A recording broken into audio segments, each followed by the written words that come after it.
మీరు బంగారం తాకట్టు పెట్టి ఆ బంగారం డబ్బులు కట్టలేక ఇబ్బంది పడుతున్నారా? ఆచారి గోల్డ్ వాళ్ళు మీ బంగారం కొని మీ లోన్ తీర్చి మిగిలిన డబ్బులు మీకు ఇచ్చేస్తారు. ఇంకెందుకు ఆలస్యం? ఆచారి గోల్డ్ ఈ నెంబర్స్కి కాల్ చేయండి. ఇక ఫైనల్గా ఇవాళ నెల్లూరు ఏదైతే మాజీ ముఖ్యమంత్రి నెల్లూరు వెళ్ళారో ఆ ఆంక్షలు చూస్తుంటే కనుక ఆల్మోస్ట్ ఏం లేదు, ఒకళ్ళే వస్తే బెటర్ అనిపించేటట్టు లేదా సార్? ఏంటి సార్, ఒకటి చెప్పగలను సార్, నియంత్రిస్తే నియంత్రించబడేది తల్లి ప్రేమ కాదండి.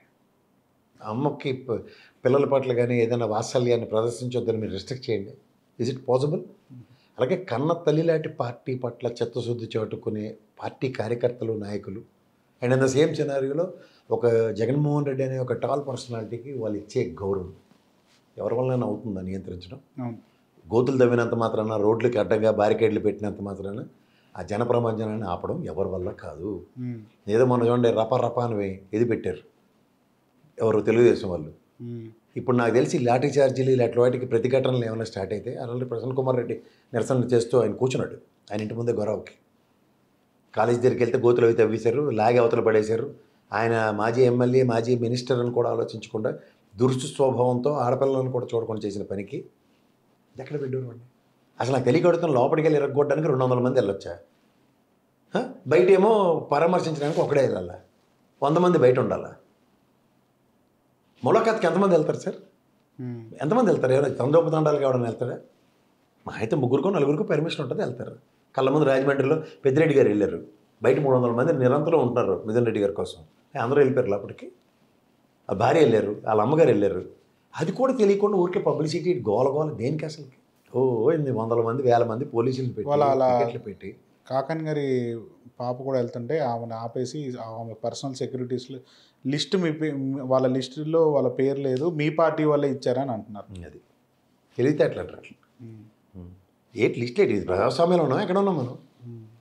అసలు మనకు నియంత్రించడానికి ఏంటంటే, నాకు భారతదేశంలో ఎక్కడైనా నివసించే హక్కు నాకు ఉంది. ఈ విధమైన ప్రజాస్వామ్యంలో ఇది ఒక వింత పోకడని చూస్తున్నాం. First time తట్టుకోలేకపోతాం. ఉక్రోసం అంటారు చూడండి. మన చిన్నప్పుడు చూడండి ఆడుకుంటున్నప్పుడు మనకన్నా ఆడు బాగా ఆడతాడను, మనకన్నా బాగా చదువుకుంటాడని చిన్నపిల్లల మనస్తత్వం ఉంటుంది చూడండి. అలాంటి మనస్తత్వాన్ని ప్రదర్శిస్తున్న ప్రజాస్వామ్య ప్రజాప్రభుత్వం ఫస్ట్ టైం ఇది. మీరు నేను ఎప్పుడు చూసుంటాం. ఎందుకు చూడలేమంటే ఉడుకుమోత్తనంతో మనం ఏం చేయలేము సార్.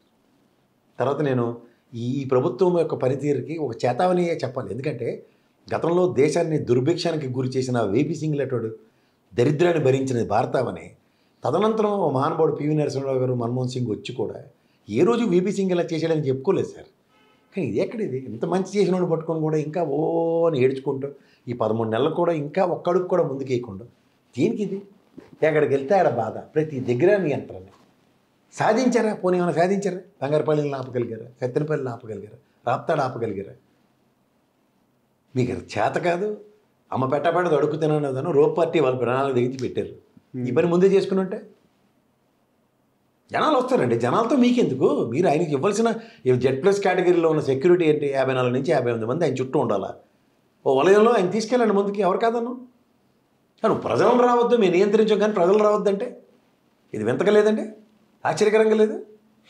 అంటే మీ సెక్యూరిటీ ల్యాప్సెస్ని మీరు కవర్ చేసుకుంటూ పోలీస్ వ్యవస్థ వాళ్ళ పని వాళ్ళని చేయనివ్వకుండా వాళ్ళకి పాబంధకాలు క్రియేట్ చేసి ఇది ఎక్కడ రాజకీయ వ్యంజంటాలో? ఇది చాలా చాలా చాలా దౌర్భాగ్యం అండి. ఇది రాబోయే రోజుల్లో ఇదే పరిస్థితుల పునరావృతం అయితే